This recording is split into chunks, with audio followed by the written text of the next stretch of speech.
మాట్లాడుకుంటా ఇవన్నీ ఈ వేదికలో మాట్లాడొచ్చో లేదో తెలియదు కానీ టీఆర్ఎస్ పార్టీ పేరును బీఆర్ఎస్ పార్టీ అని మార్చినప్పుడు దేశంలో అడుగుపెట్టుడు ఎందుకు ఈడేమైనా పీక్ కట్టలు కట్టినామని చెప్పేసి మాటలు కూడా మాట్లాడిర్రు ఆమె.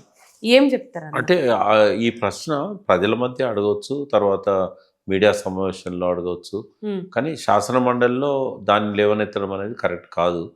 స్పీకర్ దాన్ని ఆపాల్సి ఉండే, అధ్యక్షుడు ఆయన ఆపలేదు. బట్ దానికి సమాధానం అయితే చెప్పాల్సిన అవసరం ఉంది కదా.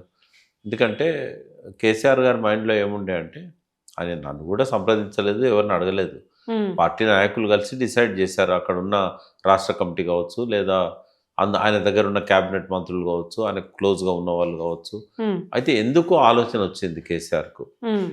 అయితే నో డౌట్ పీకి కట్టలు కట్టిండా అని అన్నారు కదా. డెఫినెట్గా పీక్ కట్టలు కట్టిండు. ఎందుకు అంటే ఎవరన్నా చర్చకు రావచ్చు, నేను మీ ఛానల్లో కావచ్చు లేదా వేరే ఛానల్లో కావచ్చు, ఒక ఛాలెంజ్ చేసిన. నేను ఏమని ఛాలెంజ్ చేసిన అంటే ఎవరైనా కూడా స్వాతంత్రం వచ్చిన కాడ నుంచి ఈరోజు వరకు ఈ దేశంలో ఏ రాష్ట్రంలో కానీ ఒక 9.5 ఏళ్ల కాలంలో తెలంగాణలో జరిగిన ప్రగతి ఏ రంగంలోనైనా నిర్లక్ష్యానికి గురైందన్న ఆరోగ్య రంగంలో కావచ్చు, విద్యా రంగంలో కావచ్చు, ఆర్థిక రంగంలో కావచ్చు, పర్యావరణ రంగంలో కావచ్చు, సాగునీటి రంగంలో కావచ్చు, ఏ రంగంలోనైనా 9.5 ఏళ్లలో ఇంత ప్రోగ్రెస్ రాష్ట్రాన్ని ఇంత ముందుకు నడిపించిన ముఖ్యమంత్రి ఎవరన్నా ఉంటే చర్చకు ఆధారాలతో సహా రమ్మని చెప్పాను. ఈ రోజు వరకు ఎవరు రాలేదు. పీక్ కట్టలు కట్టడం అంటే అదే కదా. ఇప్పుడు పీక్ కట్టలు కట్టడం అంటే ఏంటంటే 51,000 కోట్ల ఆదాయాన్ని 2 లక్షల కోట్లు దాటించాడు. 19% కూడా ఇరిగేషన్ లేని కాడ దాదాపు 60% పైన సాగునీటిని పెంచాడు. 28,000 చెరువుల కుంటలను మళ్ళీ పూర్వ వైభవం కల్పించాడు. 1100 చెక్ డ్యాములు కట్టి వాగుళ్ళల్లో నిత్యం నీరు ప్రవహించేటట్టు చేశాడు. ఆకలి చావులు లేకుండా చేశాడు, వలసలు లేకుండా చేశాడు, వలస పోయిన వాళ్ళందరూ తిరిగి వచ్చేటట్టు చేశాడు. కరూరు జిల్లాలో భూమి పుట్టినప్పటి నుంచి కూడా 1,00,000 ఎకరాలకు నీళ్లు రాని మహబూబ్ నగర్లో 7-8 లక్షల ఎకరాల్లో పంటలు పండించేటట్టు చేశాడు. ఈ తెలంగాణ దరిద్రంగా తయారైంది, ఇక్కడ నీళ్ళ సుక్క దొరుకుతలేదని చెప్పి 1000 కిలోమీటర్లు రెక్కలాడించుకుంటూ పోయిన కొంగలు కూడా తిరిగి మళ్ళీ మహబూబ్ నగర్కి వచ్చి నీళ్ళల్లో డ్యాన్సులు చేయడం చూపెట్టాడు. మండు టెండల్లో కూడా అలుగు దునికిన నీళ్ళను మనం చూసాం. అంటే ఏ ఫీల్డ్లో చూడండి, ఒక 57 ఏళ్లలో 200 రెసిడెన్షియల్ స్కూళ్ళు కూడా పెట్టని సమైక్య పాలనలో ఇవాళ ప్రత్యేక రాష్ట్రంలో కేవలం 9.5 ఏళ్లలో 1000 రెసిడెన్షియల్ స్కూళ్ళు దాటించాడు. 3 మెడికల్ కాలేజీలు తప్ప 50 ఏళ్ళు దిక్కులేని తెలంగాణలో కేవలం 4-5 ఏళ్లలో 33 మెడికల్ కాలేజీలు తీసుకొచ్చాడు. అంటే ఏ రంగంలో ఆయనకు సాటి అయిన వాళ్ళు ఎవరు అన్నారా? 29,000 కోట్ల ట్యాక్స్ ఆదాయాన్ని ప్రజలకు భారం కాకుండానే 1,12,000 కోట్ల ట్యాక్స్ ఆదాయాన్ని తీసుకొచ్చాడు. 96,000 రూపాయల తలసరి ఆదాయాన్ని 3.5 లక్షలకు తీసుకుపోయాడు. రాష్ట్ర ఆర్థిక రంగాన్ని 3.5 లక్షల కోట్ల నుంచి 14 లక్షల కోట్లకు జీడిపిని పెంచాడు. రాష్ట్ర స్థూల ఉత్పత్తి. ఈవెన్ ఐటీ రంగంలో తీసుకున్నా కూడా 3 లక్షల మంది ఉద్యోగులు ఉంటే ఇవాళ 9.5 లక్షల మంది అయిన 60-70 వేల కోట్లు ఎగుమతులు లేని కాడ 1,75,000 కోట్ల నుంచి 2.5 లక్షల కోట్ల దాకా కూడా తీసుకుపోయాడు.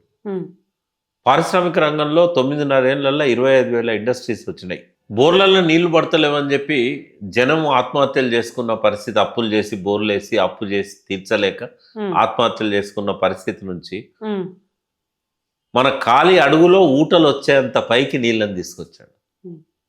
ఆ భగీరథుడు అన్న పదము ఆధునిక యుగంలో ప్రపంచంలో ఎవరికన్నా మనం ఆపాదించాలంటే ఓన్లీ కేసీఆర్. కొన్ని ఊళ్ళలో పోతే చెప్తున్నారు, సార్ భూమి మీదకి వెళ్ళే నీళ్ళు ఊరుతున్నాయి, పంటలు పండించడానికి ఇబ్బంది అవుతుందని. 4 ఫీట్లు తవ్వితే నీళ్ళు పడుతున్నాయి. ఎవరన్నా చేసిందా 9.5 ఏళ్లలో ఎక్కడన్నా భారతదేశంలో? అట్టడుగున ఉండే తెలంగాణ మీరు ఏ పారామీటర్ తీసుకున్నా అట్టడుగున, ఏ రంగం తీసుకున్నా అట్టడుగున ఇలా టాప్లోకి తీసుకొచ్చాడు. విషయాలు తెలియని వాళ్ళు, తెలుసుకోవడానికి నిరాకరించే వాళ్ళు, అవతల వాళ్ళ మీద రాళ్ళేయాలనుకున్న వాళ్ళు 100 మాటలు మాట్లాడతారు. కానీ వాస్తవాలు ఇవి, అవి కట్టలు కట్టుడే కదా. అయితే చాలామంది పక్క రాష్ట్రాల వాళ్ళు కూడా మమ్మల్ని మీ తెలంగాణలో కలుపుకోండి అని మహారాష్ట్ర గ్రామాల నుంచి కొందరు వచ్చారు. ఆయనకు అనిపించింది నేను అన్ని మంచి పనులు చేస్తున్నా, దేశవ్యాప్తంగా అన్ని భాషలలో కేసీఆర్ సాధించిన విజయాలను ప్రచురించారు. రైతు బంధు అనేది దేశంలో ఎవరు మొదలుపెట్టలేదు, రైతు బీమా ఇంత అమౌంట్ ఎవరు ఇవ్వలేదు, అదేవిధంగా ఆత్మహత్యలు చేసుకున్న వాళ్ళకి 5 లక్షలు ఇచ్చిన వాళ్ళు లేరు. సాగునీటి రంగంలో నీటి పన్ను అనేది కంప్లీట్గా రద్దు చేశాడు. భూమి పన్ను ఎన్టీ రామారావు పీరియడ్నే రద్దు అయింది. దేవుడిచ్చిన భూమికి పన్ను ఏందని చెప్పి ఆయన రద్దు చేస్తే నీళ్ళ పన్ను ఎందుకని చెప్పి సంగారెడ్డి కలెక్టర్ ఒకసారి ఇంత బకాయి ఉన్నది నీళ్ళది అంటే అప్పుడు 100 రూపాయలు ఎంతో ఎకరానికి కట్టాల్సి వచ్చేది పంటలు పండితే. అసలు మనము రైతుల గోస చూస్తున్నాము, ఆత్మహత్యలు చేసుకుంటాను, వలసపోతాను, వాళ్ళ భూముల మీద మనం పన్నేస్తామా అని చెప్పి నీటి పన్ను రద్దు చేశాడు. రైతుల నుంచి ఏది వసూలు చేసుకోకుండా అన్ని రైతులకే వేయడం మొదలుపెట్టాడు. ఎవరున్నారు ఇంత మంచి ముఖ్యమంత్రి? వీటి మీద ఎవరైనా చర్చకు రాగలుగుతారా? అందుకే అన్ని రాష్ట్రాల నుంచి కూడా గిరిధర్ గోమాంగో ఇదివరకు ముఖ్యమంత్రి ఒరిస్సా, ఆయన కూడా వచ్చి జాయిన్ అయ్యాడు.